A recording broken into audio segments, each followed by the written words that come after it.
Alors dans le domaine du développement personnel, on sait Anne que vous en connaissez un rayon parce que vous cheminez sur cette voie ardue depuis plus de 15 ans maintenant, mais vous ne comptez pas vous arrêter là. Mais non, l'échelle est haute, mais je grimpe. Oui, aux grands mots, les grands remèdes. Quand je vois l'état des adultes fracassés par l'enfance, puis la vie ou l'entreprise, que nous sommes parfois, je me dis qu'on pourrait baliser un peu le terrain avant de se prendre les vagues en pleine figure, que l'on pourrait refaire les joints de la salle de bain avant d'ouvrir les vannes. Bref, cette métaphore subtile et de plomberie pour vous dire que franchement, si ça ne tenait qu'à moi, je ferais tout pour créer un ministère du développement personnel.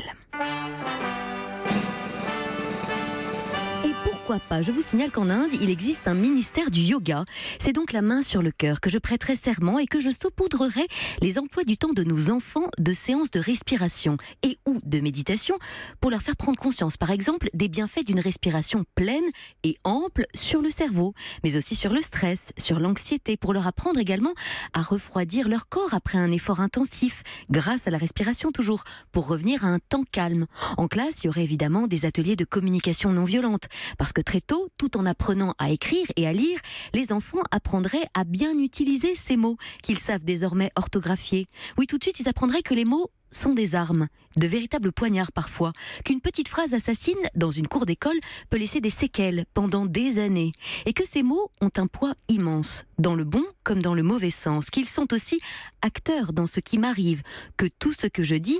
se manifeste dans ma vie, que je suis prophète en quelque sorte en mon royaume, que sans même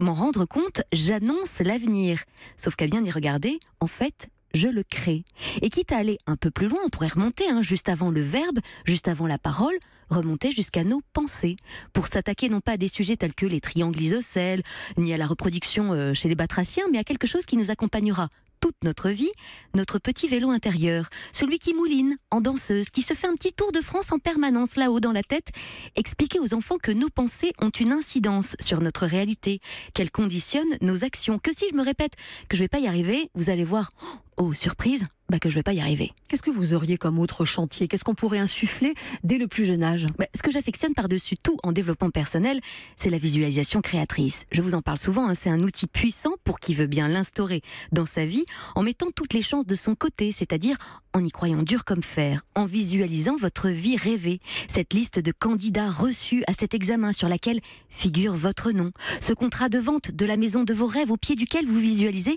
votre signature. Eh bien, ça marche aussi pour les petits, pour apaiser peut-être des angoisses d'école. Je visualise la maîtresse qui m'accueille, mes amis qui viennent à ma rencontre quand j'arrive, je me vois levant la main pour demander plus d'informations sur quelque chose que je n'ai pas bien compris, et on me répond, on m'accompagne. Oui, dans mon programme, il y aurait tout cela, plus bien sûr un exercice de gratitude avant de quitter la classe tous les soirs, pour exprimer les 3 meilleurs moments de la journée, ce dessin que j'ai aimé colorier, cette histoire que le maître nous a lue, ou ces frites à la cantine qui étaient vraiment délicieuses. Oui, si le développement personnel est en tel essor aujourd'hui, et c'est rien à côté de ce que ça sera dans quelques années, il n'y a qu'à regarder du côté des États-Unis, c'est aussi parce que plus jeunes, on est nombreux à avoir manqué de ces outils, qui nous auraient aidés à gagner en confiance en soi, en la vie, et en l'autre. Merci Anne pour cette chronique et j'espère que vous avez pu goûter le regard de nos deux invités, Philippe Grimbert et Catherine Emlé-Périssol seraient ravis de vous adopter. Visiblement, ils étaient subjugués.